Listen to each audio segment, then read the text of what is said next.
After 7 months of fighting, the civil war in Shadaloo may have reached the turning point. The capital has just fallen.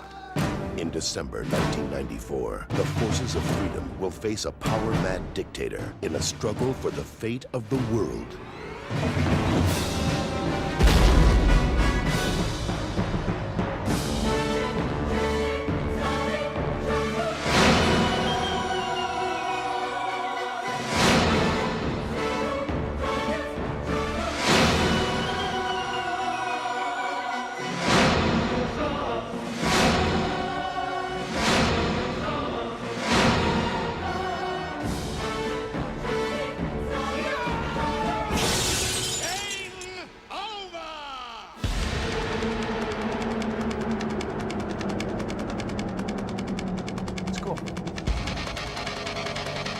I'm going to kick Bison's ass. I don't think so. You'll have to do better than that. Okay.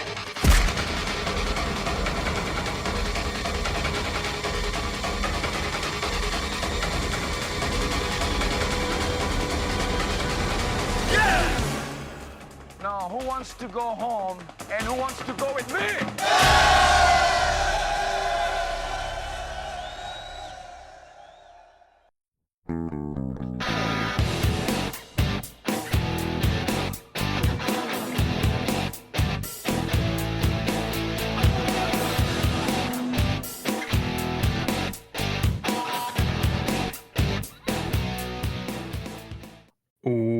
Welcome to They Call This a Movie, testing the strength of friendships one terrible movie at a time. Subscribe to the podcast on iTunes and other podcast services by searching They Call This a Movie, and find us on Twitter and Instagram at TicTamPod. That's TCTAM Pod.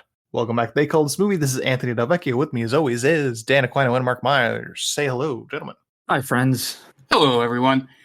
So this weekend, I got inducted into a society that I did not think would occur. I went down to the Men's Volleyball National Championships in Fairfax, Virginia, and apparently it was a Hawaii home game. And so where I sat in general admission, I got inducted into rainbow culture and was, presented with a lei and celebrated everything that happened with like palm tree branches and things. So I was just expecting to watch some volleyball, and apparently I am now a part of Bo Nation. So it's a fun experience, and I will always say, if you get a chance to go down and watch some of the like non-revenue championships in with some of those schools, those are like a very I would say full college experience without needing to pay the money of like a football or basketball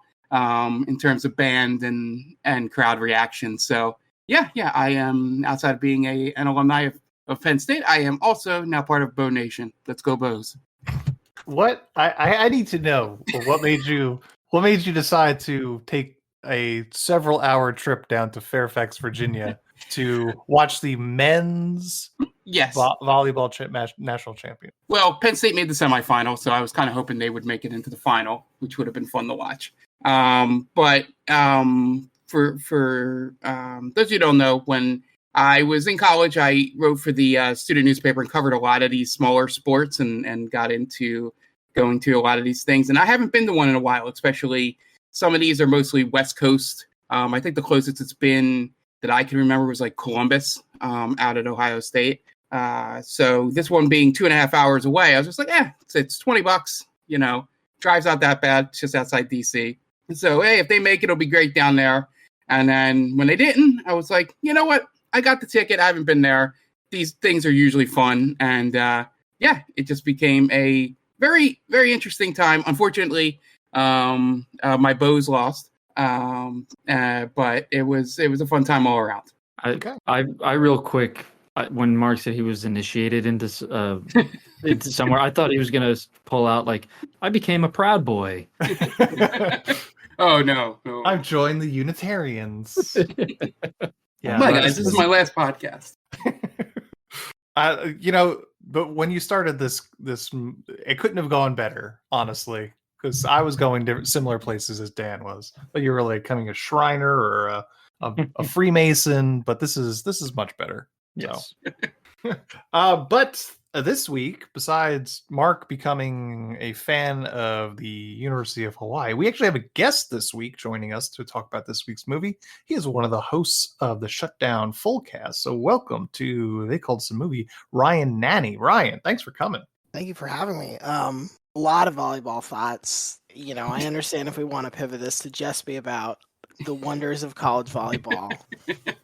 Florida, very accomplished college volleyball. I don't think they have men's volleyball, but they have a really good women's program, although they've never won a national title. And they've had Mary Wise as the coach there. Yeah. And she's been there for like 30 years. She's been there a long time. And like, this is the one thing she hasn't, the one like check mark she hasn't accomplished. And so every year I'm like, please let's get a title for Mary. That would be awesome. Yeah, it tends to be that sport at the higher end schools. The coaches stay there forever. Yeah. Penn State's had Russ Rose for like 40 years or something like that, who was a pleasure to cover, sometimes good, sometimes bad.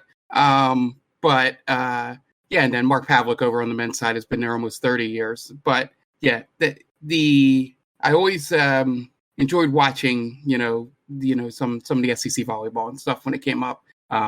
But yeah, it's just a weird little. I hate using the word niche, but it is. Sport in that everybody's very passionate about it when you go to the matches. Well, and it's Nebraska has like sold out their football stadium for a volleyball match. I'm like kind of bungling that, but I thought that was a cool. Again, very excited to join this volleyball podcast that you're all on board for. But I was going to say, should I get my wife? Because my wife played college volleyball. I could leave and you guys just go to town. I mean, I think you should stay and listen, but do you guys just want me to? We could just listen to the episode we did on Spiker and we just call it an episode. Ryan, why don't you tell us a little bit of the Shutdown Fullcast? What's it all about?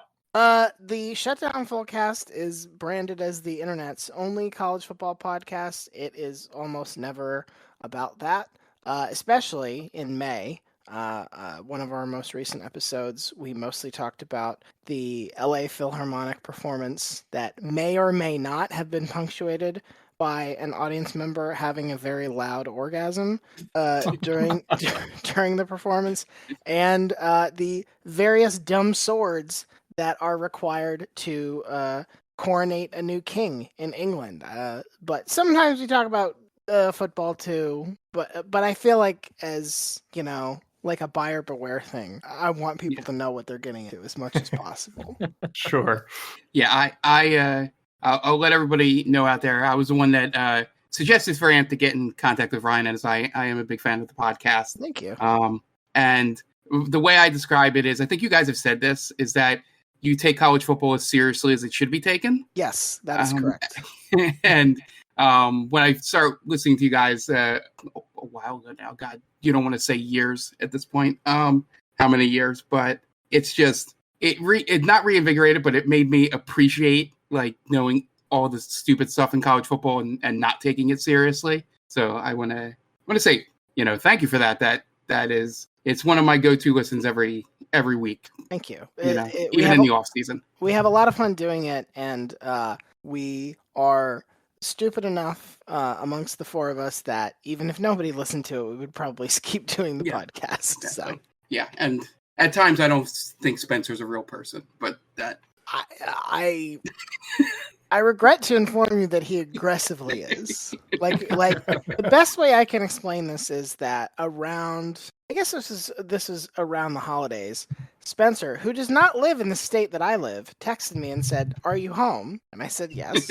And he showed up at my house and he had a 13-pound ham to give me as a gift. And that was it. He didn't come in to help you enjoy. No. He just was like, he had some other things to do, perhaps other hams to deliver. Who's to say? He just wanted to come by, say hi, drop off the ham, and then he had to keep going like some weird daytime ham Santa. Look, honey, it's the ham man. He's come again. Yes.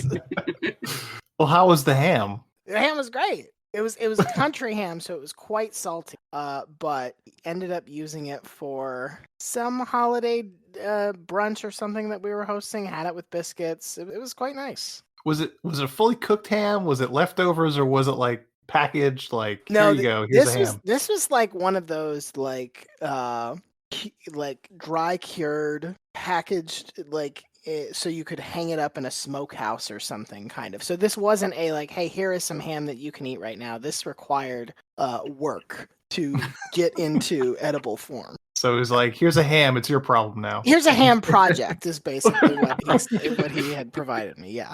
I feel like we should just drop the episode, the movie.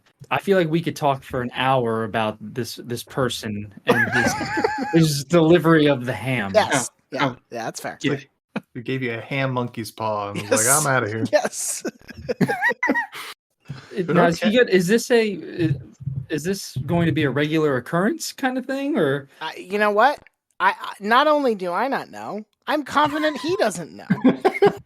Well, you're going to be like now looking out your window next Christmas. Yeah, like, oh, here's is the he thing. coming? The second that I start to expect it, it's not going to. Sure. All right. We do actually have a movie this week, and I do not remember whose pick this was. So this was my 3 pick. weeks in a row? Yeah. Oh, man. It's Yeah. the Mark podcast now. Yeah. I just take it over. I was listening to the last episode for the video edit, and he was like, "Oh, it's a humble brag." So we have to knock Mark down a few pegs. Yeah. When our May movie of the month comes up, people don't vote for Mark's pick. He needs to be humbled a little bit. Yeah, we'll see. But yeah, while you pick the best movie of the 3, so yeah, it just like games the system. I know what the people want. What apparently for my own edification? What were the other choices? So this wasn't our movie of the month. The last episode of each month we do a movie of the month where we do a poll on Twitter. But the way our schedule has shifted around a little bit this past couple of weeks, it just so happens that the last 3 movies have been Mark picks. Great job, Mark. So it's been Throw Mama from the Train was the April movie of the month, which was Short King Spring was the topic. It should beat Airborne and Agent Cody Banks. Okay. Yeah. All movies that have actors under 7 foot tall. Yeah. 5'7". Yeah. 5'7". Yeah. And what was last week? Last week was Doll Man. Doll Man. Yeah. Another short king. Yeah, he was the shortest king. He was the shortest king. He was 13 inches tall. 13 inches. Yeah, Mark tends to, like, when we do a poll, like, Anthony and I will pick a random movie, and Mark will be like, Jurassic Park. Right. I wonder what movie everyone would want to watch. I feel this is payback for me needing to put Summer Catch on 5 different polls before I got chosen. Yeah. That is true. You weren't really understanding what the people wanted with that one. No, I like it. That's like the person in your town who like keeps running for mayor and they never get more than like 30 votes, but they're like, screw you, I'm going to be here in 3 years. You're going to keep seeing my name on the ballot whether you want to or not. And just running on the same platform every time. Yes. Yeah. So okay, introduce this movie. Yes. So this choice was originally I had seen that I try to match up my non-poll choices with something going on or some popular topic and stuff. This was going to be around the release of Street Fighter 6 coming out at the beginning of June. So it got bumped up a few weeks, which is so that we could have Ryan on the podcast. But so I chose Street Fighter, a movie that I had not seen since I was a child, right around the time of release.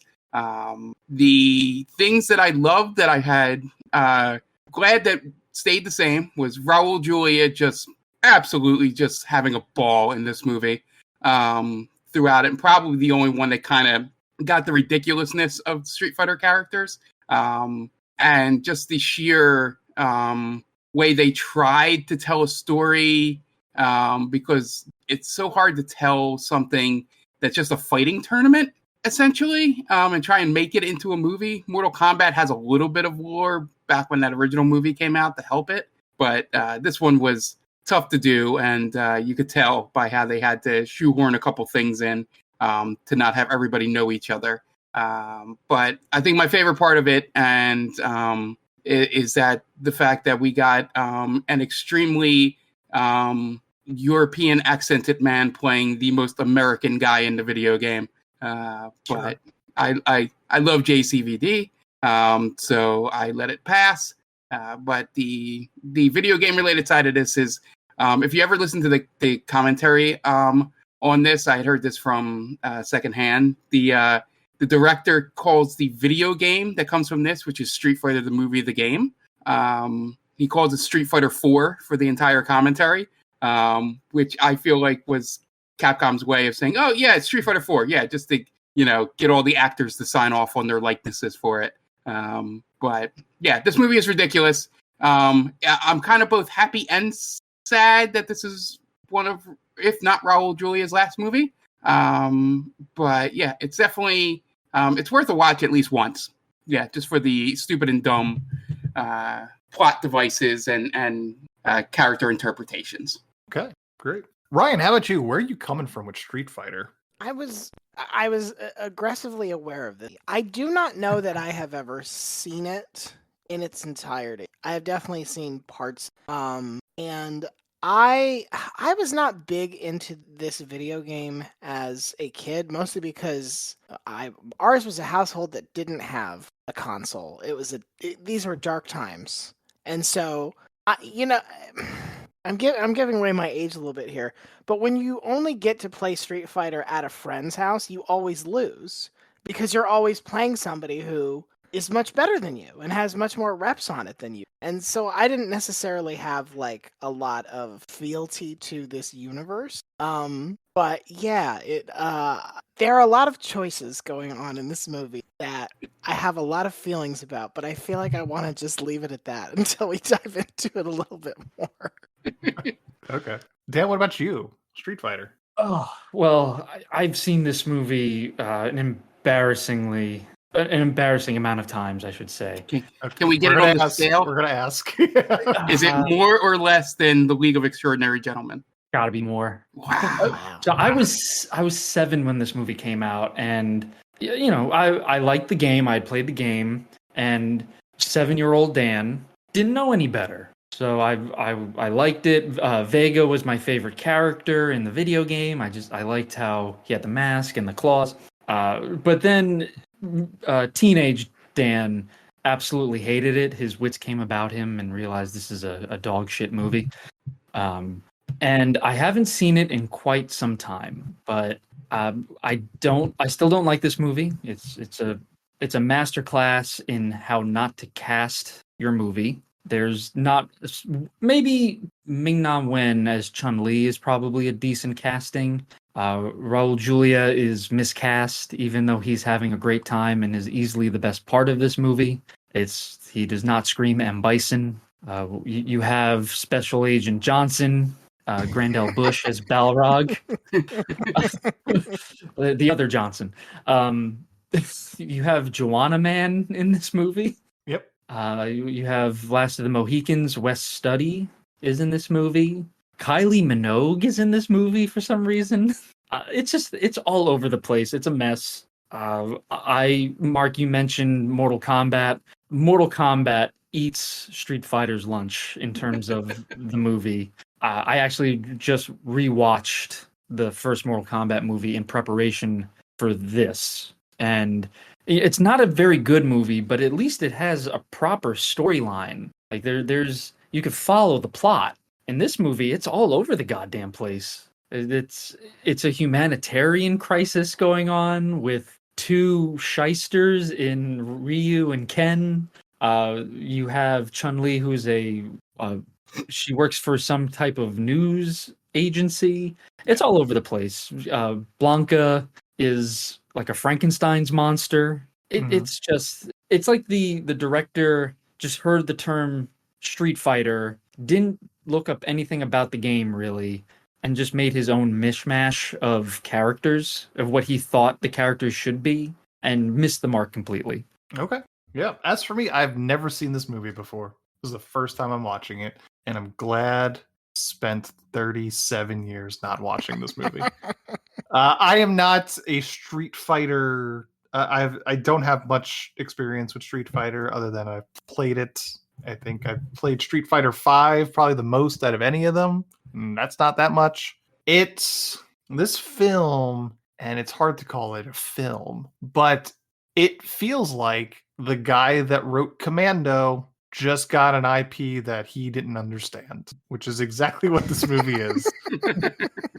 It is a guy that didn't go out of his comfort zone in terms of the movie he wrote. You know, he put together, how could I take the Street Fighter IP, take the characters, and mold it into a movie that I would make and that I would direct. And that's essentially what we have. It's too much about, it gets weirdly pro-military for like in a movie about a game that has very little, if anything, to do with military. It's very pro-military.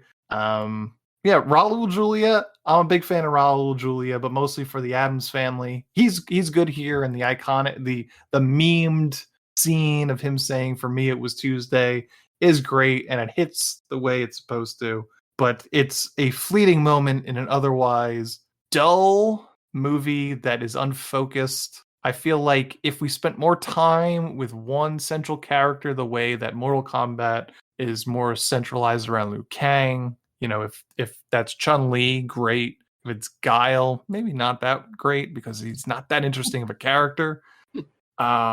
It would be better. Like if Chun-Li is the most interesting story, and I feel like if they built it around her story, that would probably make for a better movie. But it's just they tried to do that. The Legend of Chun-Li. Which is that generally was regarded as worse, right? Yeah, okay. That one was. Yeah, it's like up there with the Dragon Ball Z movie with worst like fighting movies. Mm-hmm. Yeah.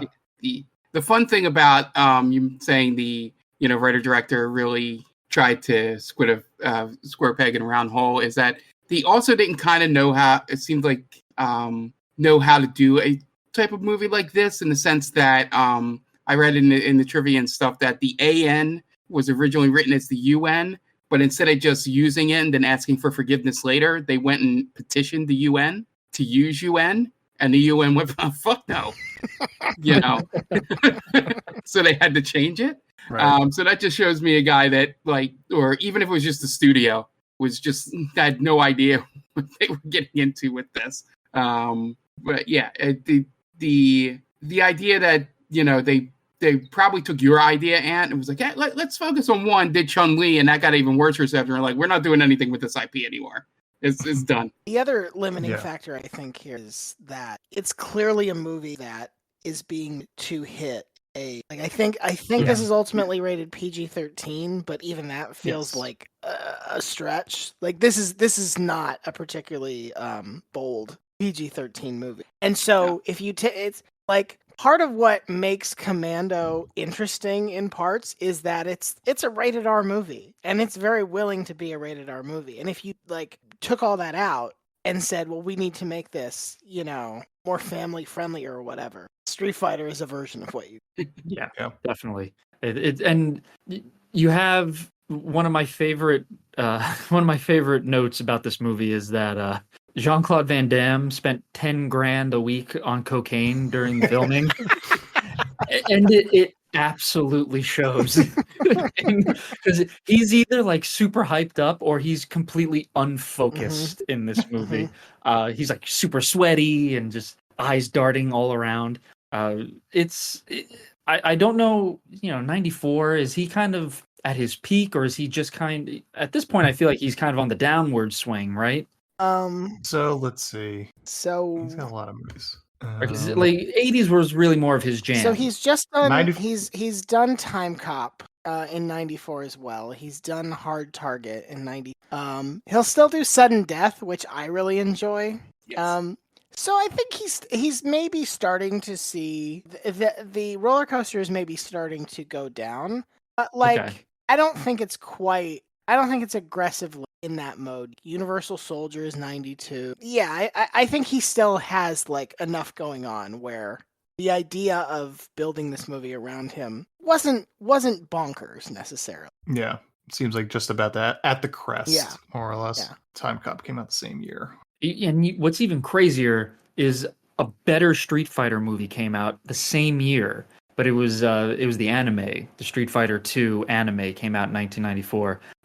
It's far better, has a very concise storyline that kind of follows the video game. But the only problem is it's like super horny. So you how is that's a problem? How? well, there's a bunch of scenes where like Chun-Li is just in her underwear, and it's kind of creepy. Like how the animators are really focusing more on that than what's going on around her. So it's just a little strange. To me, it didn't belong in a Street Fighter movie. Tell me you don't watch anime without telling me you don't watch anime. listen. To each their own. To each their own. Yeah, I think I don't know. This movie just tries to do too much. Really, the reason why Mortal Kombat for a very long time was considered one of the best video game adaptations, and it's not. This is. I mean, obviously, this movie came out before that by like a year, and this is like one of the original attempts to do that. So it's not 100% fair to look at this with 2020 vision, basically. But Mortal Kombat knew the game that it was adapting. Right? They kept it simple. Yeah. Just a tournament and go from there. This movie could easily have basically the same story. I don't really know the lore of Street Fighter, but I'm assuming it's not much different than the lore of Mortal Kombat, maybe less fantastical.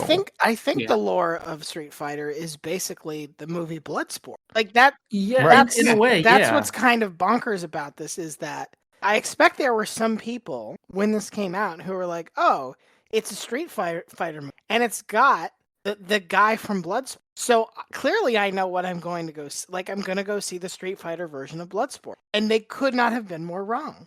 Yeah. Yeah. It doesn't have. Again, it's like Anthony was saying. It meanders. The plot just kind of meanders from following Ryu and Ken to following Chun-Li to Bison to Guile. Like they were trying to fit everyone in there. It was almost like the X-Men movies later on. Where like we have to fit as many mutants in as possible for fan service. Like, all right, well, let's fit in Dhalsim and Balrog and Zangief and like all of these characters. DJ's he's not a well-known character at that time. T-Hawk, I had no idea T-Hawk was a character in the game, but they felt as if we have to put in everyone that they could, more so than focusing on making a competent movie. Mm-hmm. Yeah. And the costuming, when they're finally all in costume, just looks like cosplay. It's cringy, very cringy, right? The final strike, or the final poses that they strike at the end is just like, oh, gross. It's like the end of the Saved by the Bell. Freeze frame ending. Yeah, this movie doesn't deserve a freeze frame ending. I guess that they're all striking their victory poses, right? That's so. That scene. It's supposed to be like each of them are doing the actual video game victory poses. But they all looked like it just looks cheap. Yeah, I agree with Ryan. Where like I wish they would have just gone full out blood sport. Just go over the top with it and have guys fighting to the death. I think that's a much better story that you could do for Street Fighter. Yeah, I guess that aggressive attempt to keep this PG-13 probably doesn't let you have a death sport kind of thing, but I guess Mortal Kombat wasn't that PG-13 as well. Yeah, and there were people died in that, and pretty not gruesome, but there's a tad bit of blood. Yeah, and if you wanted any kind of intrigue or anything around the movie, you could have had the tournament, and then Chun-Li's known as spy / cop / some kind of law enforcement in most games. It could have been trying to uncover something behind the scenes about Bison while the tournament's going on, and that's probably a much better movie than this. Yeah. If you have to change Chun-Li's story. Yeah. Like if you focus this movie around, change it to a tournament, keep Chun-Li's story the same, focus the whole movie around her and her seeking revenge against Bison. That's a pretty simple story. And she's trained for 20 years for the opportunity to get to him and kill him. not a difficult story to tell. You pretty just basic. described Mortal Kombat. Exactly. Or- yeah, Like Liu Kang's brother is killed by Shang Tsung, so now it's a revenge movie. yeah, I think 100%. Yeah, that's the reason why Mortal Kombat works is because they keep it simple. Yeah. It's not 100%. again, like you said, it's not a great movie by any stretch of the imagination, but it's competent in the story it's telling, and it's focused. It's not a military story surrounding a movie that's called Street Fighter. As people in Letterboxd told us, not a single street fight happens in this film. We almost get a cage fight, but then it's broken up. Yeah. There are parts of this movie that feel like a very bad unlicensed. Like the way M. Bison is presented and his plan and the way like the hostages, his fortress, and like there were parts where I was like, so much of this feels like Roger Moore should just be, shuffling into frame at this point and tossing off a witty remark before he like shoots a laboratory beaker or something with his yes, pen. With yes, his gun pen. right. From his Bond stealth boat. Bond would 100% have a stealth boat. Yeah. Yes. Yeah, definitely. There's some like the motivation is kind of unclear for Bison. So he wants to make his own little country, I guess, but his end goal is to make a bunch of Blancas. Is that it? I think the logic, such that it is he'll create the ultimate soldier, and he'll create enough of them that he will effectively destabilize every other country. At one point, he also mentions he's going to kidnap the. I'll put that to the side. Oh, I forgot about that. Yeah. And then, as a result, he will usher in a new era of peace because all of humanity will be under his and his multi-Blancas control. Like he presents himself as I am the only one who can provide like peace and security. Yeah. So he's basically he sees himself as a liberator because he feels like all wars are starting because there's different countries, and it would be much more peace and hopefulness if everybody's just under his rule. And then just getting that great exchange rate on Bison Bucks. It was there's a couple of weird choices in this movie. The one that I thought was interesting was like towards the end of the movie, Guile confronts Blanca, who was his buddy, who was kidnapped by Bison, and he's going to put Blanca out of his misery. He's going to shoot him in the head, essentially. That got dark real quick, too. Yeah. PG-13. But Dalsim comes in and says, hey, don't do that. That's not right. And then he just dies later by getting blown up, which is probably worse. So what was the point of saving Blanca if you were just going to kill him a few scenes later? I thought they both got out, didn't they? Or like no, you never see them there's again. There's that scene where he's like, Guile's like, come on, we got to go this way. And Blanca's like, no, Blanca's basically, I think, saying, I don't want to go out in the world less. This is a horrific existence. And so I'm going to stay here as the fortress blows up. And then Dalsim is sort of like, I have to stay here because I bear responsibility for some of this. And that's where he gives his whole, like, if good men do nothing, little spiel. But I think it's meant to be implied that they both stayed and just got exploded. Yeah, I read it as like they're gonna just go on their own adventures. They're gonna be like do a on buddy cop. on like the shadows. That's great. I love that. Of like the shadows of society, civilization. No, you get Sagat and DJ instead, who I guess will try to spend their Bison bucks somewhere. Supposedly there's a after credit scene that Tubi wouldn't let me watch because they immediately play. Supposedly there's at least in the home video version, there's a scene where like at the end the computers come back on and say, welcome back, Mr. Bison, or whatever, something like that. And his glove smashes the screen or something. Oh, they pulled like a He-Man in the Masters of the Universe, right? Skeletor comes up, I'll be back. No, he won't. And especially for Raul Julia, unfortunately, he would not come back. Yeah, like Shredder at the end of Turtles. No, at the end of the first Turtles movie, no, he doesn't. Yeah, the second one, the hand comes through. Oh, yeah. Yeah. Well, no, he's dead at the Super Shredder. Yeah. Right. No, he dies. That's Kevin Nash, right? Well, yeah, I know that, but I just thought it ended with like the hand busting. Maybe I'm wrong. The hand does burst through, but then it just dies. I will trust you. Oh yeah, because the hand comes up and he says, "Nobody could survive that." Yeah. So that's my And then he impression. dies. That's my That's impression of pretty Ninja good. Turtle. That's pretty good. It's pretty good. Was that the? I think that's was that- Raph. Okay, I wasn't It sure had which one you're going it for. has but the I didn't hear it. angstiness of Raph. I could sense. Yeah. That's it. Maybe that might also not happen at all. But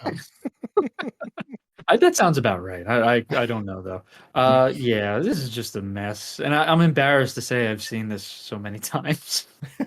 I'm talking about at least 10 times I've seen How this did movie. you feel about it the first time you saw it? Like, what were the circumstances under which you first saw it, and how did you feel about it after? I want to say I saw this in the movie Yeah. theater with my Yeah. parents. Loved it. I went and got some action figures. I remember having the Blanca action figure, the Sagat action figure, I think the Zangief action Okay. figure. Wow. So I was all in, man. 7-year-old were- Dan was in. these were Street Fighter the movie action figures. Yeah, so they were essentially like the G.I. Joe action figures, but definitely had for a- Street Fighter. I definitely had a Blanca G.I. Joe. Yeah, he, just the regular ones. I think they had. Did I have Bison? I might have had Bison as well. I can't remember. So I might still actually have some of those action figures in my basement somewhere. I gotta look. I know I have the Mortal Kombat ones, but yeah, I was. These are official video game characters. So this is based off Street Fighter 2, not the movie though. Just Not the movie, just the game. Yeah. But I was in hook, line, and sinker. I love this movie, and then I would watch it anytime it came on TV as a kid. But then I figured out it was bad, and I stopped watching it. Have you guys played Street Fighter enough to have a main? No. I was a big E Honda fan. I would spam the arm The slap. Yeah.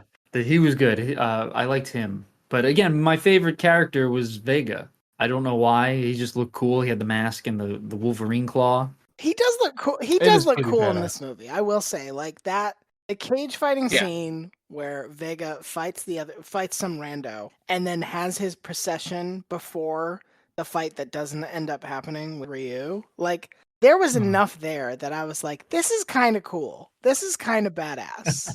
Yeah. It actually has one of my favorite moments of this movie is when they take off Ryu's Shirt, shirt and like all the women like all of a sudden they're like really obsessed with Ryu. So like one of the girls throws away her Vega sign Vega's and he just has pissed. this like his jaw like drops. That hurt him worse than any other wound, Yes. like physical Yes. wound. I don't think he has a line in this movie. That actor, I don't think so either. You're right.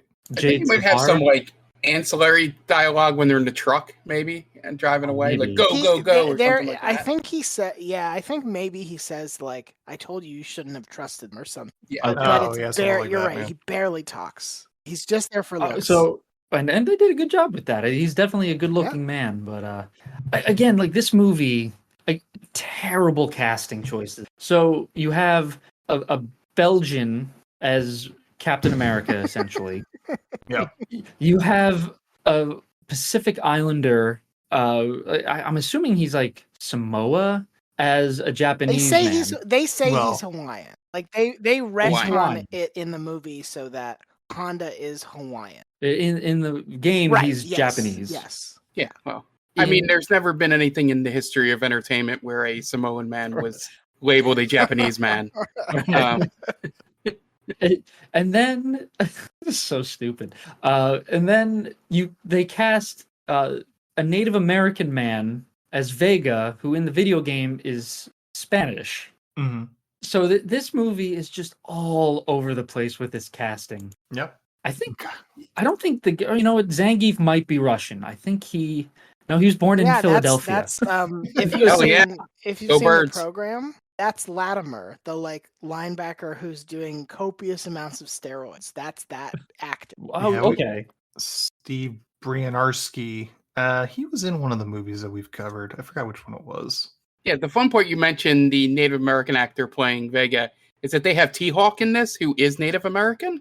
And I think the guy that plays him may be like a European descent, so they could have just swapped those characters and stayed culturally relevant. And the actor that they got to play Sagat, he's Native American, Wes Study. But I think in the game, Sagat is from Thailand. That sounds great. Yeah. Thailand. So, I wonder if the actor they got to play Ryu is he's from Hong Kong. Okay, so at least they got that. And you know what? They got a generic white guy to play Ken, so they nailed. They did. That. Ken and Ryu that they landed on. Yeah, Bison. I guess I don't know where Bison is from in the video game, but Raul Julia is Puerto Rican. Yeah, So Bison's probably not from Puerto Rico. Yeah. Kylie Minogue is Australian. I think Cammy is American. No, she's British. Is she British? Okay. Yeah. So that's fine. I was reading that they wanted, because I guess this was filmed in Australia, and the Australian Film Board wanted an Australian cast, and the director just saw her picture on a magazine cover while he was at the airport. And he's like, okay, that's who it is. It'd been Done much and funnier done. if it'd been funnier if he was just obsessed with the locomotive. Locomotion. I heard this banger on the radio. And Steve Brianarski was in Rollerball, which we covered. Ah, Okay. yes. Nice. Yeah. So yeah, again, like this movie is just terrible casting. Although they did, Roshan Seth, the actor who played Dalsin, is from India, so they got that right as well. So it's kind of hit or miss. Miguel Nunez is not Jamaican. No, he's not. Grandel Bush is a black guy, though, so there you go. There you go, Yeah, got that. Yeah. He was probably the closest to the character in terms of just how they dressed him. They could have just nixed the hairline, though. So I have a question. Maybe Go I for it. stopped paying attention. Maybe I floated out of, but I completely missed the point where he has his boxing gloves. I felt like I just looked up and all of a sudden this character was wearing two boxings, and I know that canonically he is a boxer, but I was just like, where the fuck did these come from? It had to have been a deleted scene or something. I don't know. They do establish that there is a gym in the compound. So that's the only thing I could think of. I just was like, that was, But I 100% lost interest in the last 20 minutes as well. So Yeah. So yeah, essentially they plant the seed so that when it happens, you don't really think about it. They're like, all right, let's tell everyone he's a boxer and say there's a gym. And when he shows up with gloves, people go, oh, he obviously got them from the gym. yeah, One of my favorite costume choices was for Zangief, how they just glued on a tuft of chest hair Yes. in the shape of what his character wears. This weird diamond shape. It looks so fake. It's a rug. it's a merkin. Yeah, version for his chest. He does have my favorite line in the movie, though, Zangief. When Chun-Li and Honda and Balrog are sending the explosives or the truck into the explosives tent, and they're watching on the monitor, and he goes, "Quick, change the channel."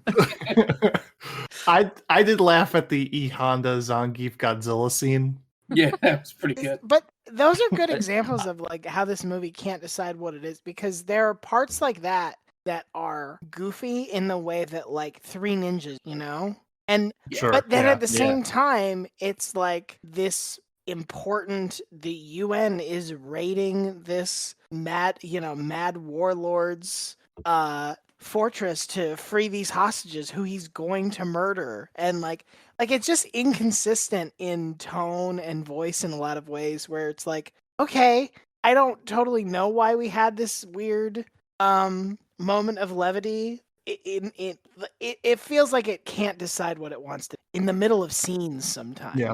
It's very strange. That's true. Yeah. It's good for something along the lines of what we're doing. This movie is meant to be picked apart. Yeah. Yeah. But and 50, 60 years from now, people will still be talking and trying to decipher what was going on in this movie.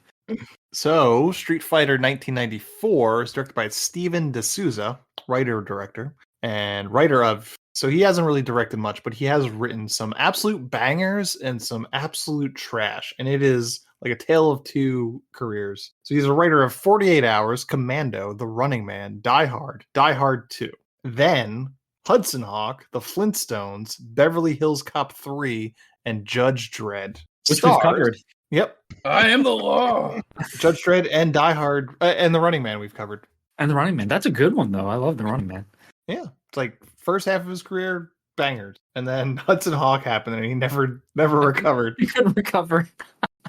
It stars Jean-Claude Van Damme, Raul Julia, Ming-Na Wen, Damien Chapa, Kylie Minogue, Andrew Bionarski, Grand L. Bush, Robert Mamone, Miguel A. Nunez Jr., Wes Studi, Jay Tavare, and Peter Navy Tiosopo. IMDb score of 4.0, Rotten Tomatoes score of 11%.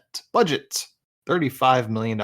Box office, $33 million domestic, $99 million worldwide. So it turned a profit. Yeah, probably. I would say probably Asian market because Japanese influence on that. But yeah, 33 million, not great domestically. You guys want to get into the plot? Yeah, let's do it. Yeah. All right, Dan, what do you got for us? Just want to take a quick moment to recommend 2 podcasts for you guys. If you like this podcast, please check out 2 friends of ours. One, the Game Vault podcast. It's a bi-weekly podcast that focuses on video games, old school games, what's new in video game world. They also stream on Twitch. If you just go over to Game Vault Pod, you'll be able to find them on Twitch, as well as their all their social medias, Game Vault Pod. Check them out. They're good friends of ours. And our other podcast is the Top 10 with Tia, where Tia and her friend Brittany run down their top 10 lists of the week. So go over to geekvibesnation.com, search Top 10 with Tia, and check out both of those fantastic podcasts. Okay, great. And we are going to take a quick break, and you guys are going to listen to messages from friends of the podcast. So we will be right back. Hey everyone, this is Steve. And this is Adam. And we're part of the Hop Nation USA podcast, Pittsburgh's #3 craft beer podcast. Join us every Friday for new beer reviews. We'll talk about the news, history, and homebrewing. Plus, we'll sit down with the best brewers and industry personalities that'll have us. So whether you're a casual drinker, a hazy boy hophead, or even if you're a whale hunting cellar hoarder, just search Hop Nation USA on Apple, Spotify, or your favorite podcatcher and join the nation.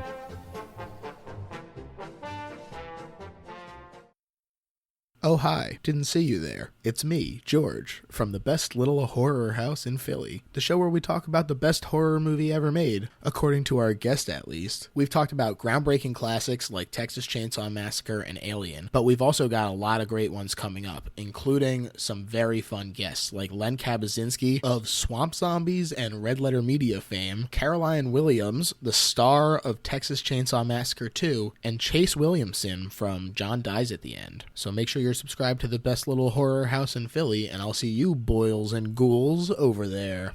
And welcome back. Now it's time to get into plot 4, Street Fighter. We open on Global News Television and its report on the crisis in Shadaloo. Can I just say that it's probably a bad joke, but the first thing I thought of was just trying to hear Adam Sandler say the name of this country. Sure. Yeah. Is that canon? Is this Street Fighter canon, Shadaloo? Yes, I have no idea, I believe it is. But Okay. Well, I'll give it a pass then. Whatever you were doing. There's a war going on, and the capital has fallen. Suddenly, Ming-Na Wen, combat reporter, reporting from the front line, saying that Allied forces have secured a port city, but they face a strong enemy in M. Bison. He's a dictator who is using his drug money to buy arms. He's taken 63 relief workers hostage for a $20 billion ransom. And Bison happens to watch this news report. He has also taken some soldiers hostage and forces them to fight him and quickly kills each one. That was a pretty good opening for that. At least to me, it was just like, fight me. They swing and take one punch and just snaps their neck. And he's like, come on. What are you doing? Yeah. And I also love that it's a very 90s aesthetic of having like 25 televisions, but not just one giant screen, just 25 individual televisions on a wall. It's very Nobody Beats the Wiz. Yeah. Then Chun-Li goes up and tries to interview Colonel Guile, played by Jean-Claude Van Damme, and he says he doesn't want to talk to reporters. He doesn't want to talk to M. Bison, whom he knows loves to watch news about himself. And Guile does a lewd gesture, I suppose. It's like the safest PG-13 lewd gesture. Is that when he flexes? Yeah, he sort of does like the palm against the bicep thing. It's kind of upwards. it's kind of like a okay. sanitized up you. Yeah. Okay. I thought he was just trying Could to show be. off the guns. So M. Bison decides to hack into the satellite feed so he can talk to Guile. M. Bison gives him a countdown of 3 days before he kills all the hostages. Guile screams across the feed to the hostages to tell them that he will save them, specifically one named Charlie, who is a friend of Guile's. Realizing this, M. Bison orders Charlie Blanca to the laboratory. I'm going to call it laboratory for the entirety of the notes. Is that just in movies where like the evil people say laboratory and everyone else says laboratory? Yeah. Is that just a distinction? It's evil people and Dexter from Dexter's Lab. And Bison cuts the feed before Guile and his team can trace his location, so Guile blames Chun-Li for it and walks away. She has Cammy, played by Kylie Minogue. Guile hates women, and she says no, he hates reporters. So I guess that's good. Meanwhile, at an underground fight location, Ken and Ryu are ushered into the back to meet with Sagat for an arms deal.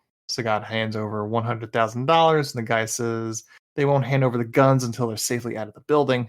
But Sagat says that he and his men have already taken the arms from the pier where they had them. So they start unloading them out of the boxes and point them at Ken and Ryu.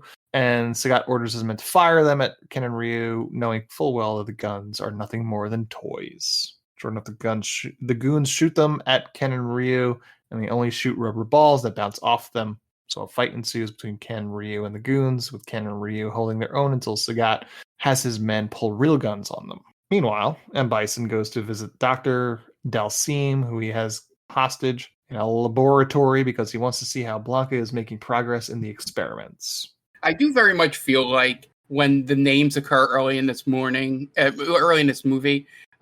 it very much is supposed to be invoking, as I like to say, the Leo in Once Upon a Time in Hollywood gif. Yes. Like, Dalcime, I know. Yes. That guy. 100% agree. Especially because you get like 10 names within 5 minutes. Yeah. Trying for that pop, right? Yeah. Bison is trying to turn Blanca into a killing machine, but Blanca is resisting the brainwashing because, as Dalcime puts it, not everyone is a psychopath. But Bison is confident that once he's done with Blanca, he will be a killing.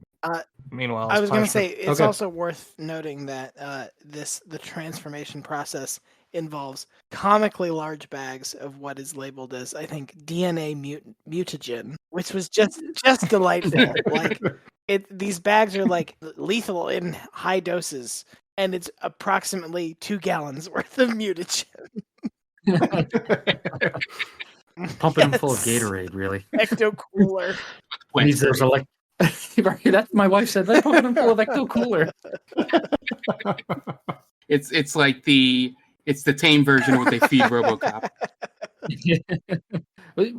Jumping ahead a little bit, I apologize, but like the more I think about it, what a waste of Blanca, because he's one of the cooler characters in the game. He's like a monster who can electrocute people, and he's sad.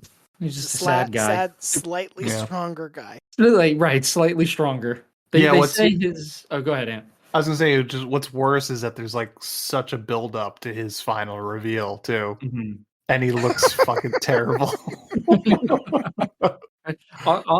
On the entire movie, they're showing his progress, and it's like muscle mass increased by 75%, and he comes out, he looks just like the same. Just green. Yeah. They're using this. I'm assuming that they're using the same actor aesthetics, and I don't understand that choice because Blanca is a green monster with orange hair. So it's like, why wouldn't you just swap in a like huge muscly dude? Like, why wouldn't you? You would want this to feel impressive and terrifying, the final result, and not, oh, here is a slightly stronger version of this average. Yeah. I mean, in the way they're casting, I don't think Lou Ferrigno was doing anything at the time.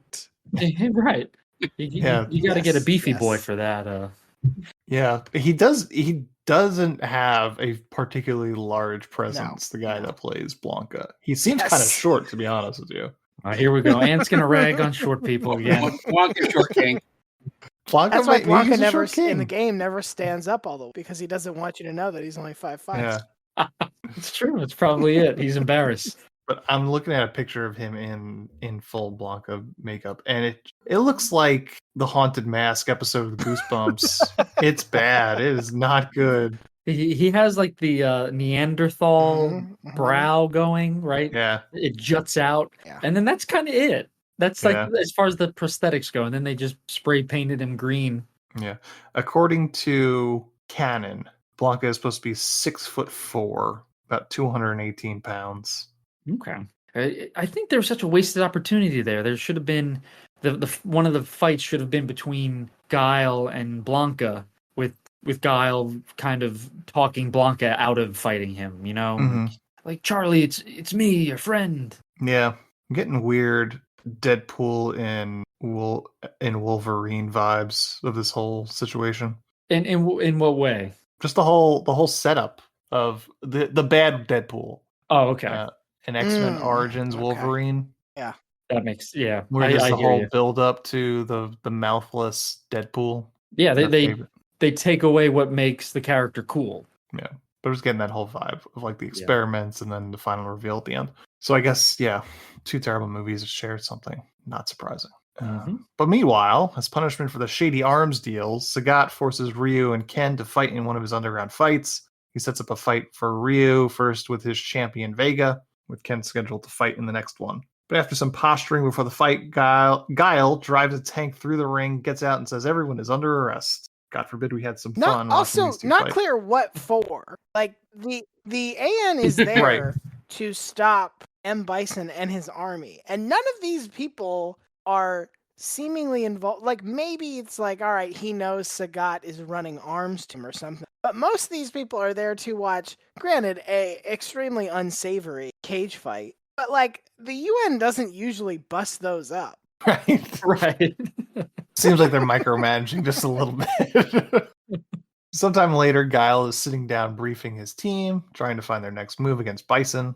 Cammy tries to present some findings. An assassin storms the room, jumps on the table, and tries to kill Guile. Guile sweeps his leg and knocks him out. And they notice the assassin has a tattoo of the Shadow Lu Tao, Sagat's gang. They think this might be able to use Sagat to find Bison because Sagat runs arms for Bison. And a fight breaks out of the prison amongst a bunch of Sagat's goons and Vega versus Ken and Ryu at the prison. So Guile decides that maybe he could use Ken and Ryu in his plan, and he orders them cleaned up and brought to him. Meanwhile, Blanca continues to go through some experiments under Dalsim's watch. Then Guile brings Ken and Ryu to a refugee center to show them the weight of the conflict and to read off their laundry list of charges that stem from their hustling, and also to gauge whether or not they'll help him. They reluctantly agree because I think they're just grossed out to be around refugees.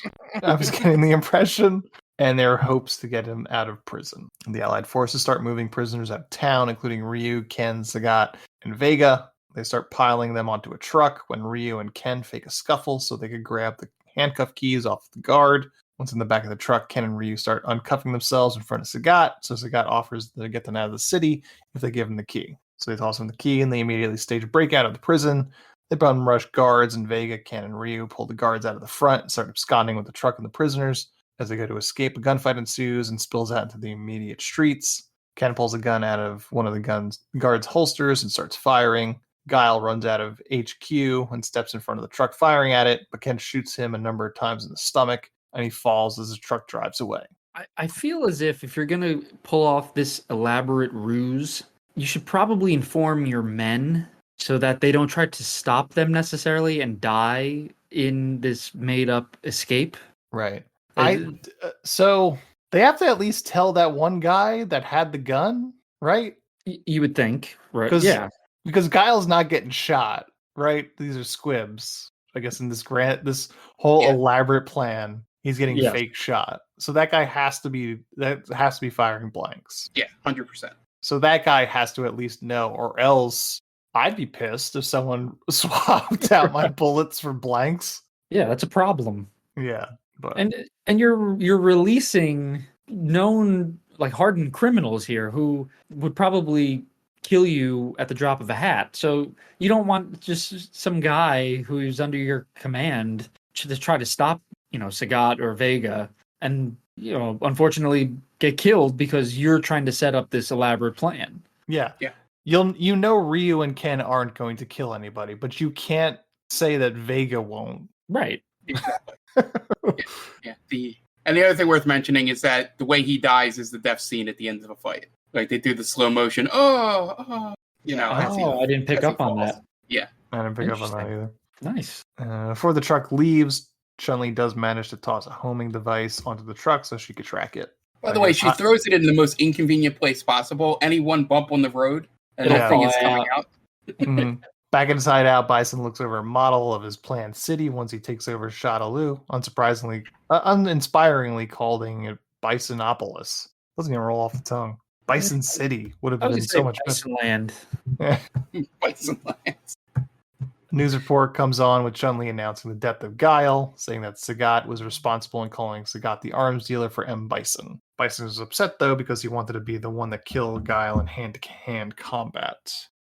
He also takes offense to being called a warlord because all he wants to do is to create the perfect soldier so he can take over the world and everyone can live in peace and harmony under his dictatorship. Meanwhile, Chun-Li and her team track the homing device, and they find out that someone has also put a homing device on the truck and it's interfering with their signal. And it's being broadcast right back to the Allied forces headquarters. They get told to move their truck by a soldier and they plan to split up. Chun-Li is going to try and find out why the signal is going to AN headquarters, while the guys are sent to track the truck and the signal. So she starts slinking around the HQ and comes to a room where she finds the receiver of the homing device, and she finds next to the homing device the body of Bison dead on a gurney. But wait, he's not dead.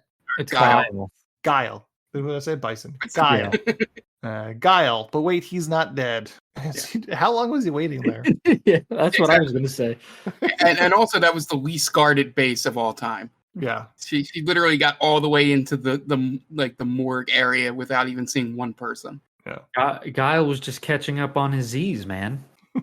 I'm guessing he knew she was there, and I don't know. He's gonna play a trick. Classic trick. That's one of Guile's special moves. Play dead. Yeah. And she puts two and two together that Ken and Ryu are working for Guile, and it was all a big ruse. Guile tells his guards to take Chun-Li into custody, but she tries to appeal to him, telling him she doesn't want to do a story. She wants revenge against Bison. He doesn't listen to her, and he sends her away. While walking her out, Cammy takes a cheap shot on her, saying black isn't her color. So then Chun-Li does a flip, and they lose the grip on her, and she runs away. At the Thieves' Market, Chun-Li, E. Honda, and Balrog pose as a magic troupe and perform at the night for a bunch of onlookers. It's the worst performance ever. It's a very well done thing for a bunch of people that are supposed to be journalists. Right? Yeah, they literally do the magic trick. Yeah. So props to them. Maybe that's something that Chun-Li was learning in the 20 years as she was seeking revenge. Part of the onlookers is Sagat, Ken, Ryu, and Bison. They finish their performance and then walk off, and they're replaced by a belly dancer troupe. Sagat and Bison start to discuss business. Ken, meanwhile, is enamored with Chun-Li, who is wearing a mask for the performance, and she leads him away into a tent, and then we hear him get attacked. Meanwhile, Sagat hands over a whole bunch of arms, and Bison winds up paying Sagat in Bison dollars, telling him that this will be worth 5 times the British pound once he kidnaps the Queen. This is a pretty epic plan. Yeah, I wish they wouldn't have skipped over that. Right. That was gonna be the sequel. Wait a minute, go back. We were denied. Yeah, I didn't watch that movie. Ryu goes to find Ken and winds up getting held hostage by Chun-Li and E. Honda and Balrog. And back in the main tent, things have gone south between Bison and Sagat to the point that now they have all their men pointing guns at each other. Chun-Li tells Ken and Ryu that she knows that they're working for Guile, and she sends them back into the main tent, telling them that all the ammunitions are going to be blown sky high. Ken and Ryu walk back into the tent and walk right into the middle of the standoff. They try to ease the tensions, but then the voice of Chun-Li is heard from their disappearing box to find a TV and a computer, letting them know they're about to be exploded.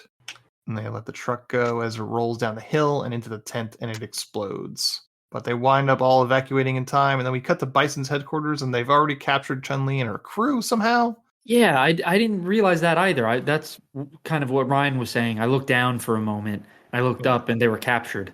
Yeah, this was a moment on Tubi where it cut to commercial, so maybe something was missed in the transition. It's possible. Yeah, it felt like they either cut something for time and then forgot to put anything in to replace it in the editing room, and we're just like, they'll figure it out. Yeah.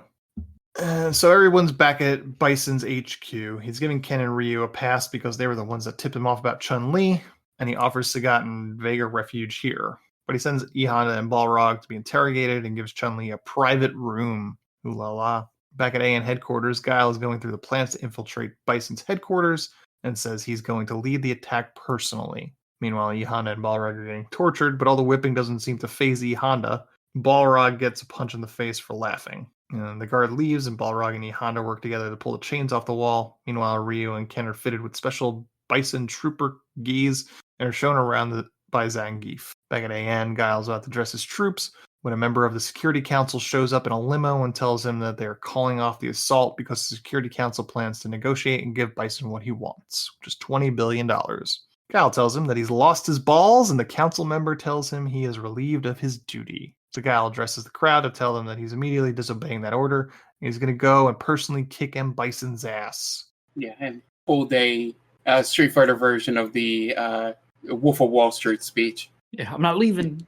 I'm not leaving. Well, I mean, I guess enjoy being court-martialed. Right. It seems short-sighted. Yeah. And he asks who wants to go with him, and all his troops cheer and start putting the plan into motion immediately by loading up a bunch of boats and heading off. Councilperson tries to get him to stop his men, but Guile, such a rebel, says he can't because he was just fired. And they just drive off in the boats. One of my favorite lines in this movie is that they're having the briefing session right before they go to attack, and someone asks, "Well, like, why can't we? Like, it's insane that we're not doing an aerial attack." And Guile says, "Oh, no, it'd be too dangerous. We have to do from boat." AKA, we don't have the budget to do an air attack, so we have a boat. Yeah, that's fair because there's no reason they couldn't do an aerial attack. Right. There's nothing there. There was really no. The compound was really more equipped to stop boats than it was to stop airplanes. Yeah. In M. Bison's private suite, Chun-Li, now in full Chun-Li garb, talks about how Bison raided her village when she was a child and her father had her father killed. And this was when Bison says, nonchalantly, this may have been an important time, but for me, it was a Tuesday. That is obviously paraphrased because I didn't write down the whole thing. You guys know it. Meanwhile, Ken and Ryu knock out the guard that keeps E. Honda and Balrog. And they go inside to try to let them out, but E. Honda and Balrog jump them and start choking them. But Ken manages to tell them that they're all on the same side. Back in M. Bison's private suite, Chun-Li tells him how she's spent the last 20 years, especially training in 3 types of martial arts. And while M. Bison is mood-setting the suite with romantic music and dim lights, he says that he does not fear her because she is harmless and he has never seen her lift her finger in a fight. I think this is his best scene in terms of just, nonverbal acting in this movie by him. Just walking around, just making that drink as she's telling this heart-wrenching story. Like, no reaction. The best is he has multiple hats for certain occasions. Oh, yeah. Yeah. So he has like his leisure hat, and it's basically the same thing as his dictator hat. It's velvet, though. It's velvet, yeah. That's true. It's his relaxing cap, I guess. Yeah. So she breaks her handcuffs and then flying kicks him in the face from across the room and punches him a bunch until he goes headfirst into his own bar. Then he calls for his guards, but instead Ken, Ryu, Balrog, and E. Honda come running in. This distracts Chun-Li, giving Bison a chance to run into the panic room. And the suite fills with gas and knocks them all out. It doesn't just fill with gas. It fills with gas for a good 10 seconds. Honda looks up and says, "It's gas!" It's like, yeah, we got it. Also, she is whooping his ass when they fuck this up. Like, it is. I don't think I was ever more frustrated at this. Is really saying something than watching Chun-Li really give him a good ass kicking. And it was like, okay, yes, this is what we came to see. And the fight just ends because one of her pals is like, "Hey, I gotta talk to you. Hey, can you just real quick?" Oh, so stupid. Yeah. Yeah, she's like a Labrador. It's like, oh, what? Noise over here? Just lets him get to his panic room. So, one person could think, say, maybe, Anne, I don't know if you thought this, but if someone were watching this for the first time, this is the first moment we see Bison in pretty much like a physical fight with anyone, right? And he's getting his ass kicked. So you could think, oh, well, he's all talk. He's not really a fighter. And he's almost like Jack Nicholson's Joker in Batman, right? When he goes to punch Batman, he like breaks his fist. So that's kind of where you could think like, oh, maybe he's just all bark, no bite. But it winds up not being that way. I think that would have been a cool character, character arc where he's really just this. He's trying to be imposing, but he has zero physical attributes. Well, the guy had cancer. He's up. Well, listen, Chadwick Boseman pulled off Endgame while he had cancer too. So, not everyone's built the same, I guess. Yeah. Raul Julia was also like 60 at the time. That's a good point. No, I'm just kidding. I love Raul Julia, but I just thought they would have been an interesting arc for M. Bison. Quit bad mouthing Raul Julia, man. I'm sorry. I apologize. Meanwhile, Guile and his team start to approach the island. He veers off to one channel, approaching the island, while the rest of the team goes the other way. In the lab, Dalsim continues to experiment on Blanca, who is now green with orange hair. Rail starts to freak out from the negative imagery that he's being shown. Dalsim changes the imagery to happier things, and Blanca does react positively. It's now 1 hour left in the 72-hour clock, and Bison brings the team into his main lair to give them front row seats to the show, as he says. Guile's boat gets closer, so he puts into stealth mode and shoots down their radar stations. But Bison's systems successfully jam their signal, and they pick up Guile's boat and on the sonar. So he tries to take them out with the perimeter guns, and gets on the comms to talk to the pilot of the ship, and Guile reveals himself to be alive and ready to collect payment, or whatever terrible one-liner he has. So Bison decides to start releasing mines that start exploding in the river to try and destroy Guile's ship. Guile, Cammy, and the other guy bail out, who apparently is T-Hawk. Yeah. Didn't realize through the entire movie. Yeah. The fun part about this is that he's controlling the mines with a Street Fighter 2 cabinet. Mm. So. It's a little bone for you nerds. Eventually the ship blows up, to which M. Bison exclaims, "Game over," which, I get, but also this isn't a video game about blowing up boats, so it really doesn't make a whole lot of sense. If this was a Battleship adaptation, all right, I get it. Or I guess Asteroids is sort of similar. Minesweeper. I don't know. Minesweeper. Missile Command. Yeah, Minesweeper. Minesweeper. That'd be, if this was a Minesweeper adaptation, would make 100% sense. Game over. In the lab, Dalsim continues to pump Blanca with positive imagery as he gets closer to completing. But the guard in the lab realizes what Dalsim has been doing, so he starts beating the shit out of Dalsim all over the lab, dumping chemicals onto him, and eventually knocking open Blanca's pod. Blanca wakes up and gets out of the pod and sees the guard try to kill Dalsim, grabs the guard and lifts him over his head and tosses him.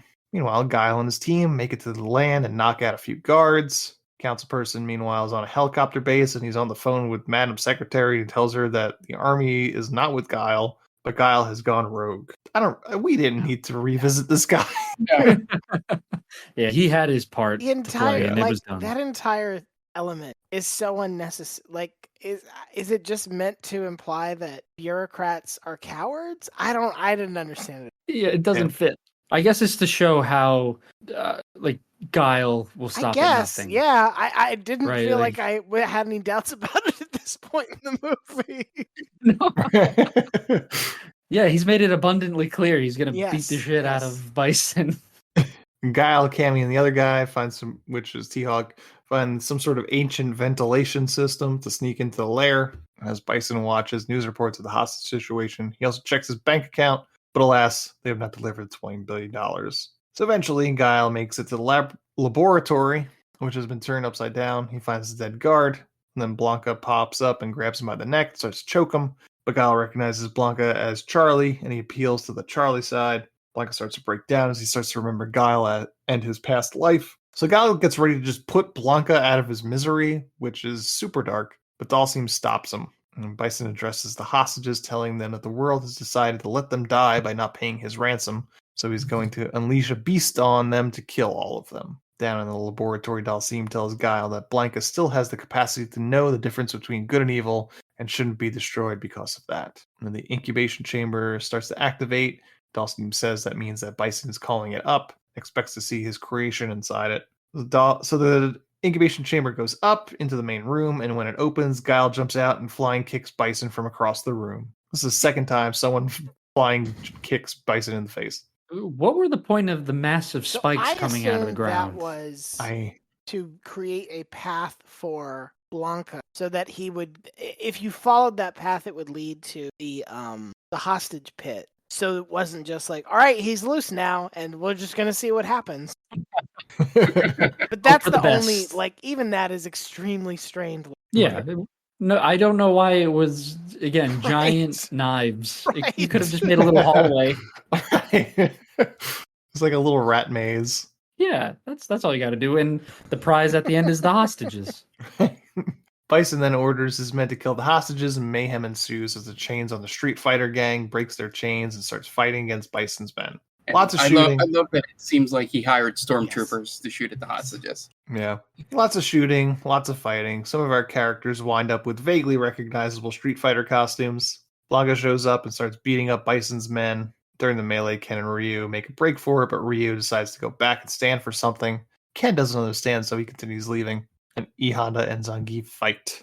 Meanwhile, so that's like the one nugget of like, oh yay, we have a hand-to-hand combat between two characters that we want to see, and you barely see it. Played for laughs. Yep. Yeah.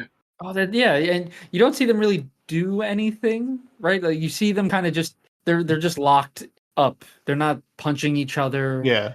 Or doing any cool moves that they do in the game. Pile driver or whatever. Yeah. Right. Yeah. It's kind of like the test of strength sort of thing that wrestlers do. Nobody starts beating the shit out of a car on a dock or anything. How do you not have that in this movie?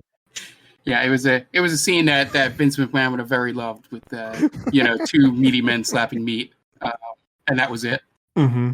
Meanwhile, Guile's men land on the beaches and start shooting at Bison's men and start breaching the island. Eventually, Guile makes it onto a scaffold, for some reason staring down a bunch of Bison's men, but then Cammy shows up on the other side with a bunch of Guile's soldiers. Bison shows up on another catwalk, and they both call off their men so they could have a one-on-one fight.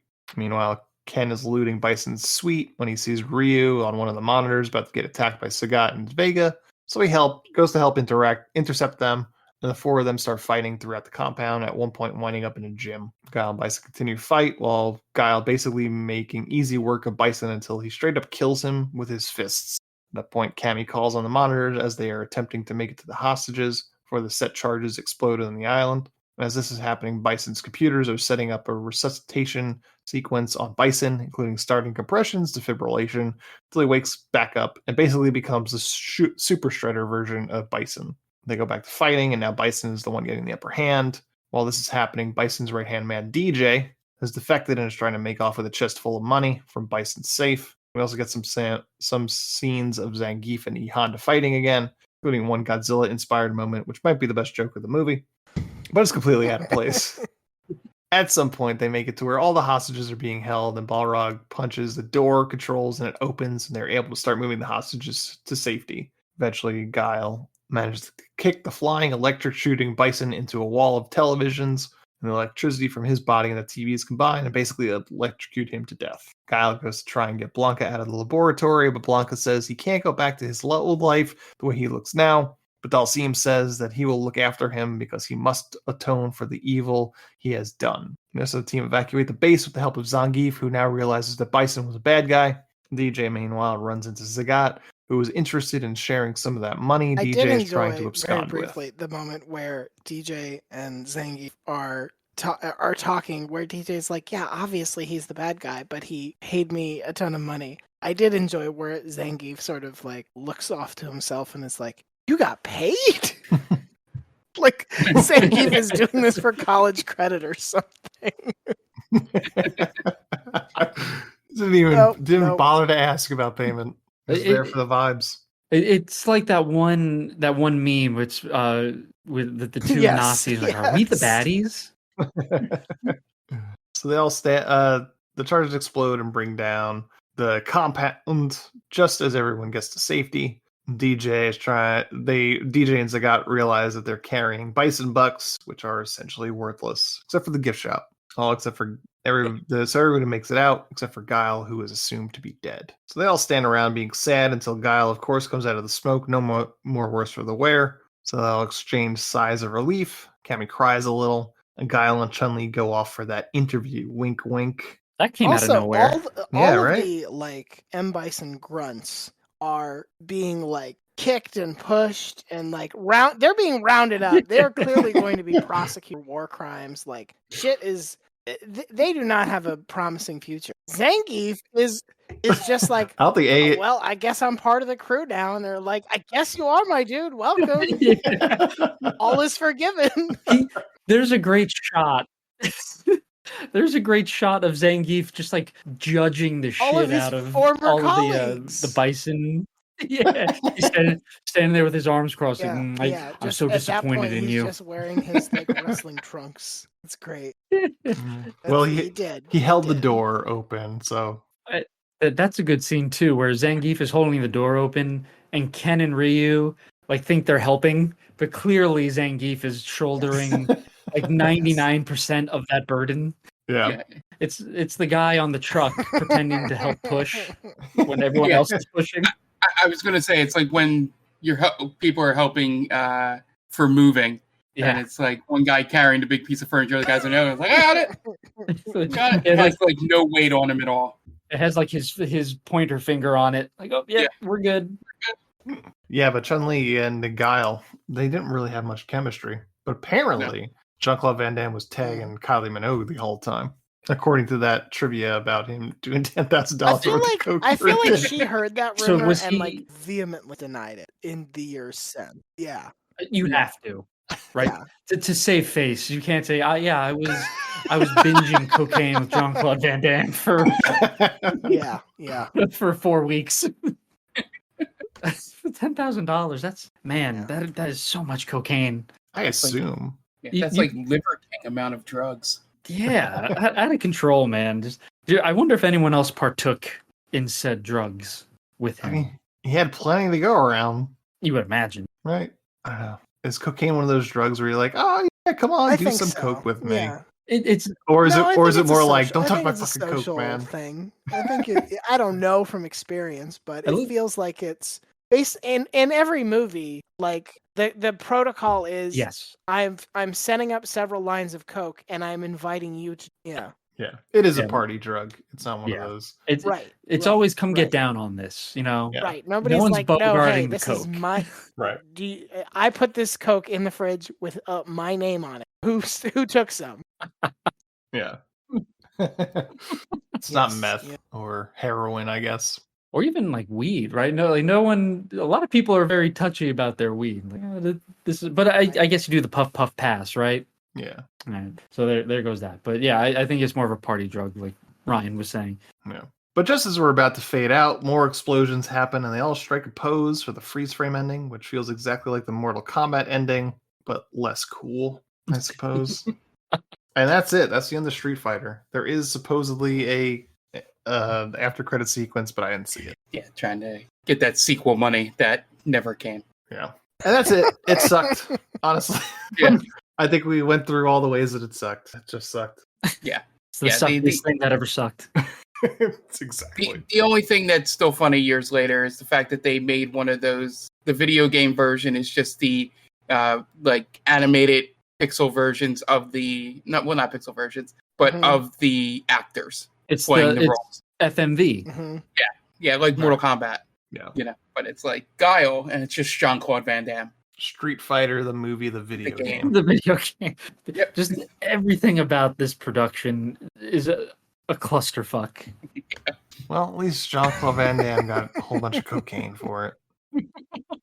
If there's one thing, and he accepted this role over Johnny Cage. I feel like I read somewhere that Raul Julia took this role because his kids were into the game, and he knew this was going to be like one of his last gigs, and this was a thing he could like. He could prep for the role with them, and it would be kind of a fun thing for. So I agree that it is a weird casting choice, but I really didn't mind it. Like, he's just so fun. He's just chewing it up so much that I'm like, I'm fine with this. It's like, It is a memorable performance in a utterly unmemorable. Yeah, it's a shame we didn't get more of him because he was mostly a theater actor for like the longest time. But like his performance in Addams Family, yes, both of them, both films are like legendary.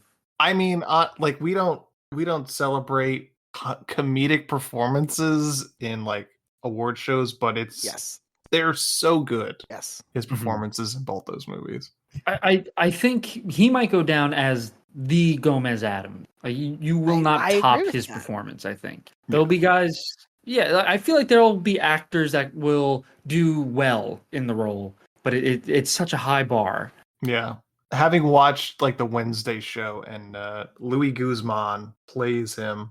Louis Guzman is like, in terms of the comic strip or comic book, he's kind of accurate in the way he looks, but like it's hard, it's impossible not to just compare him to Raul Julia, not even what's his name? I don't even remember the original. Oh, I mean, he did a good job too, that actor, but it's just Raul Julia just blew the doors off that.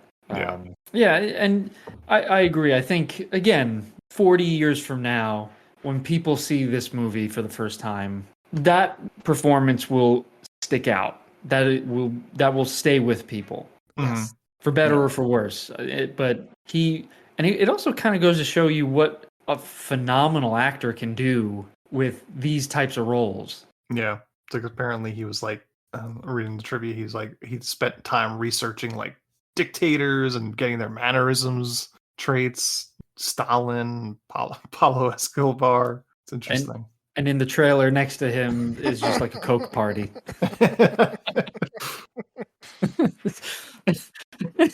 It's cool that he did all that, and it shows. So yeah, he's like listening to speeches by Stalin in his trailer on like a Victrola, and just Jean-Claude Van Damme is like just knocking on the. We're trying to have a party back here. Keep it down. You're trying on this movie. What are you doing? I'm trying to bang this Australian chick. Yeah, it's really amazing, honestly, that he was able to do what he did in this movie and just act circles around everyone else. Yeah. All right. Well, that's what we got for Street Fighter. So we're going to take a quick break and we're going to come back with one last segment. But before we do, you guys are going to listen to some ads to pay those bills, and we will be right back. And welcome back. Now it's time for our third and final segment. And as we've done in the past when we have a guest on, we are going to do rapid fire Q&A. So Ryan, this is all for you. And we've got just a handful of movie questions, I should say. And pretty simple. And I call it rapid fire, but no pressure. All right. So first one is, what is the first movie you ever saw in theaters? What the definitive answer to this is, but the one I most clearly remember seeing is Hook. I think I was like 7 or 8 years old. Nice. Very nice. Yeah, that's a good one. All right. What movie have you seen the most times? It's probably Jurassic Park. It might be The Hunt for Red October. Speed, although Speed, it's not just like a joke at this point. I have seen Speed a lot because I just love it. There's nothing to be embarrassed about. These are also my is answers an that awesome I'm giving movie. of movies that I've seen most of my own volition. If we're including things I had to watch with my children, like it's probably Coco or Moana or Frozen 2.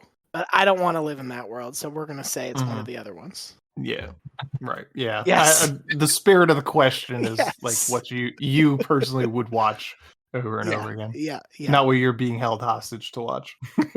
Favorite actor? This is a tough question. I really lately I have been really appreciating Russell Crowe. Like I have really been into a lot of his. I just saw Master and Commander for the first time. Every dad on Twitter was like, "How have you not seen this?" And while I wouldn't necessarily say like, "Oh, this is the best actor of our time," like I really like what he brings of his and sort of the breadth and the depth that he provides. Real quick, Ryan, have you seen The Nice Guys? That's part of why I have this current appreciation for Russell Crowe. Yeah, he's great, man. He's delightful. Yes, such a good movie. Yeah, awesome. Favorite actress? This is also I think if I have to go right now, I'm probably leaning Julianne Moore for similar reasons, where I'm just sort of like, I like the different things that she can bring to different projects. I like that she sort of embraces lots of different roles and and really has a lot of gusto. Okay. Movie that scared you as a kid. The movie that scared me as a kid was the Tim Curry It, which I think was a TV's. But I can tell you, I have a very vivid memory of going to Blockbuster Video and seeing the poster for Back to the Future, which depicts Marty McFly standing out like half out of the DeLorean with a trail of fire coming in between his legs. And based on the poster, I was like, that movie must be terrifying. That movie must be absolutely horrifying.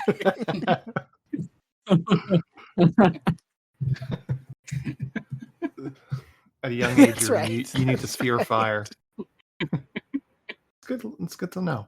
A movie that freaked you out the most as an adult. I am not super into horror, as it is it's just not my thing. But I did watch Hereditary, and I was like, yep, this messed me up pretty bad. Preyed on a lot of things I don't want to think about. That movie, I remember when I first saw that, I watched it by myself and I had to go into the basement. Yes, I asked my dog to come with me into the basement. I was like, oh, Bruce, come here, bud. I think I watched it at 10 o'clock in the morning on a Sunday in theaters. Yeah, smart. A go-to movie you put on for a laugh. I think that one is probably still The Big Lebowski. Like, that's a kind of tired answer, but I just like really enjoy all the sort of like performances and notes in it, and that's one that I can just sort of like jump into at any point and just have a good time. Solid answer. Arnold or Stallone? I think Arnold. Yeah, I feel like we get mostly Arnold, right? A lot of people tend to go for Arnold over Sly. I think that's the usual. I think Tom said Stallone, though. Okay. I know they're in the same class, but to me, Arnold is just so much better. Some of it, I think, is that like, I don't know why. Stallone starts at such a peak with Rocky that the things that come after kind of feel like a disappointment or feel campy. Like, how did you go from Rocky to Stop or My Mom Will Shoot? But Arnold goes from, being dubbed in Hercules in New York to like he gets better, and he grows more as an actor in more interesting ways. That like if you're just looking at the body of work, like the arc is more interesting for me. Yeah. Arnold. Mm-hmm. I agree. Yeah, that's why he has the better body of work. I wholeheartedly agree. Favorite movie soundtrack, and by this I mean like needle drop soundtrack. I don't know that I have one off the top of my head. Actually, I think the Inception soundtrack is really good. Like, I think that's one that it really pulls you back to a lot of the sensory experience of them, and I think some really, powerful ways. Okay. Character you'd want to share a beer with? I'm gonna say Lucy McClane, not John McClane. I think I know what I'm getting with John McClane, and I also know that like if you catch him on the wrong day, but I feel like I'll get better John McClane stories out of Lucy. Yes. You get to peek behind the curtains, right? Yeah. Interesting you said Lucy McClane and not Lucy Gennaro. Yes, that's so right. Post Live Free or Die Hard. Well, that's Mary Elizabeth Winstead, but right? first I'm just going to be like, okay. So your childhood was pretty weird, huh? Seems like a lot of bad things happen wherever your dad goes, huh? Where was he? Was he around New York around September of 2001? Can you imagine the conspiracy theorists if that were to happen today? Like, oh man, something along the lines of Die Hard 2. Are we sure this guy is a deep state? Die Hard 2 suggests that the deep state may have been responsible for a lot of those things. All right, a biggest movie crush. Winona Ryder, just writ large across like 7 different movies, probably. Okay. And last one, the worst movie you've ever seen in This theaters. is another contender for one of my first movies, the live-action Super Mario. I saw this with a group of friends as like a birthday party for me, and it is one of my first It is the first time I remember going to a movie and realizing that movies could everything else I had seen at that point. I'd been like, okay, movies are fun. Movies are awesome. You get popcorn and they're fun. And this was the first time I was like, oh, movies can be bad. That stinks. Yeah. Okay. Yeah, those are all my questions. Dan, Mark, do you have any movie questions for Ryan? Thank you. All dynamite answers, honestly. Yep. Yeah, and I feel with the Arnold thing, his progression is what allows him to be a very Austrian man in the middle of Wisconsin or wherever that movie takes place. But nobody questions it. Jingle All the Way was Minnesota, but yeah. Minnesota. All right, great. That's our episode on Street Fighter. Ryan, thank you so much for joining us for this episode. It's been a lot of fun.